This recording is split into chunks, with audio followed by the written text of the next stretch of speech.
In the gathering dusk of 5 November 1940, convoy HX-84 was in mid-Atlantic and had reached the point of no return in its eastbound passage.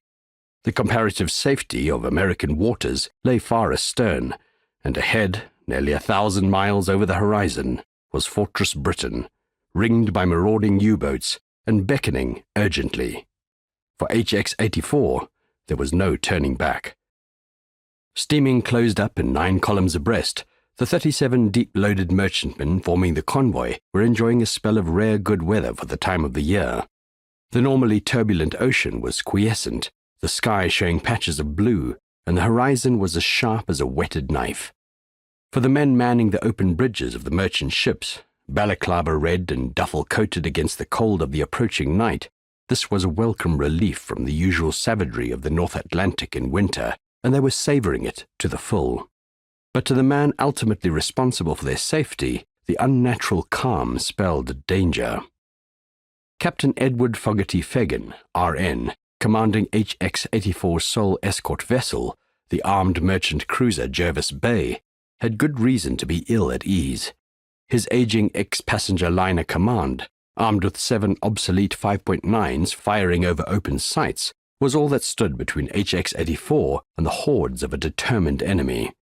On that day, Fogarty Fagan would have sold his soul for the cover of a roaring Atlantic gale.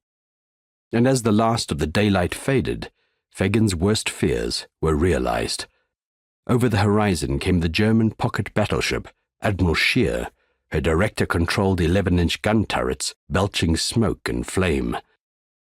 The 12,000-ton Admiral Scheer was one of Hitler's powerful Panzerschiff class, built specially to hunt down and destroy British merchant shipping. She was armed with 8 5.9-inch and 6 11-inch guns, the finest Krupps could supply. She had a top speed of 26.5 knots and a cruising range of 19,000 miles without refueling. Under the command of Kapitän zur See Theodor Kranke, the Admiral Scheer had left the Baltic on 24 October and 3 days later slipped through the Denmark Strait into the North Atlantic undetected. Kranke's orders were to mount an attack on British convoys in the North Atlantic, which at this time were said to be only lightly escorted due to the withdrawal of many of the Royal Navy's ships to the Mediterranean following the Italian declaration of war. HX-84 was to be Kranke's first target.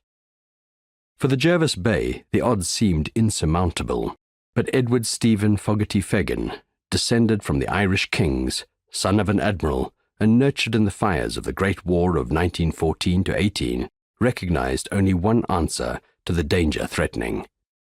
Ordering the convoy to scatter, he sent his men to their action stations and steamed straight for the Admiral Scheer, his 5.9 spitting defiance. What followed was predictable. The German guns outranged those of the Jervis Bay by nearly 7,000 yards, and the slow, high-sided British auxiliary was on fire and crippled long before she came close enough to land a shell on the Admiral Scheer.